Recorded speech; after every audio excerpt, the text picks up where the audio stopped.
The New York Police Department is investigating a very disturbing video in which an officer is seen pulling a one-year-old from his mother.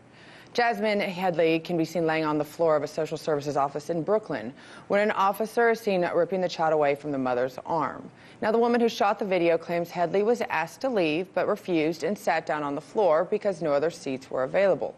Now, according to the NYPD, their Human Resources Administration, the officers were called the police, accusing Headley of disorderly conduct and blocking the hallway. Now, charges against the mother have just been dropped. However, she remains in jail on a previous open warrant for her arrest.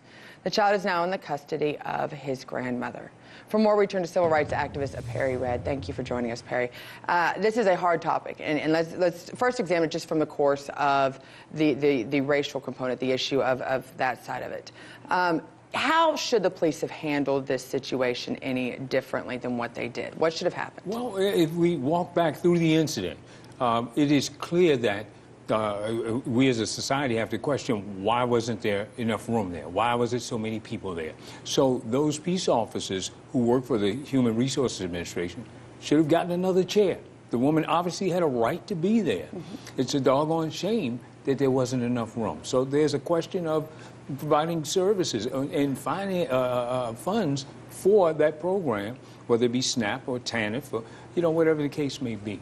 And so making accommodations for city residents is how that should have been handled primarily. So that's even prior to it. And the woman was there because she was upset that her child care vouchers were taken away for some reason, and she wanted to go to work. She was a housekeeper or a house cleaner, and so she wanted to go to work, and that's why she was there with her one-year-old child.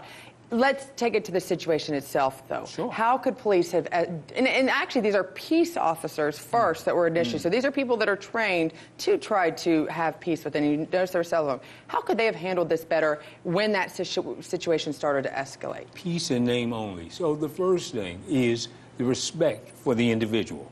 And this is often the case when we have poor people who are placed in confrontation with government entities, whether it be an agency or, in this case, a police entity. But the first thing is respect for the individual. Say that. Make it clear. And de-escalate. Police are always saying they're trained to de-escalate. We can't tell. But if the woman was upset, and she had a reason to be upset, because in the case of here in D.C., where I do most of my community organizing, one of the protocols for police is to de-escalate. And so with that said, just viewing the video, and the police say, we didn't see all that happened, but we do see the end result. And so in order to not have that as an end result, the de-escalation, calm down, let's talk. Can we go outside before we come back in? There are many other tactics that are humanist in nature. And that'll be interesting to see the full review if that happened. But obviously the video you see right now is very dramatic. It's definitely not good for the NYPD right now. I think that's why you saw the charges dropped on this side of it. Now I have to come at this from a mother perspective. And I bring in the Book of Solomon, where the King Solomon came in and said, here's a baby. I'm going to look at one woman. Both women claim it to be their own. I'm going to cut it in half. And the one mother said, nope, take the baby, take the baby. And he said, you're actually the mother because you care for the child's well-being. If this mother was so worried about her son, why wouldn't she just say, here, take him. Let's figure this out. Let's get the baby safe. If you're so set on tearing and hurting this child, you hold him and let's talk. First of all, as I get older, I have great reverence for my mother. And my mother was protective, and I'm very thankful for that. My mother took her hands off me when I got to be a teenager and said, fend for yourself. But it was because of that protection that I now understand and revere my sisters, my daughter, my mother, and respect that protective nature.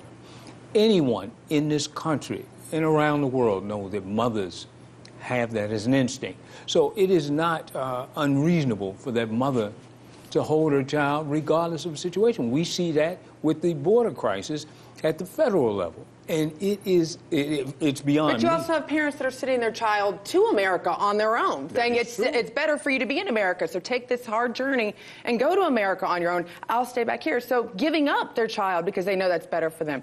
I would have thought at least she would have said, if you really are hurting my child, because that is traumatic, take him, let's talk this out. So let's talk about the responsibility. That's the responsibility of the mother and a choice. Right.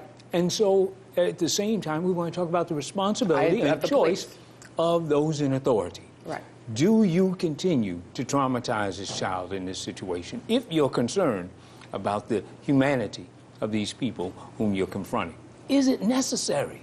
That's the key question. In order to maintain order, to maintain calm in that place, is it better, ma'am, just stay there, and we'll come back to this? Well, the good news is this is going to put a spotlight on this department, on this waiting room, to hopefully get some answers so that they can prevent this in the future from happening again. Our hopes. Thank you for joining us. Thank you for having me. Hey YouTube, thanks for checking out our channel. We hope you enjoyed the video. We have tons of content for you just like this. For more of RT America's one-of-a-kind news and analysis, be sure to subscribe and never stop questioning more.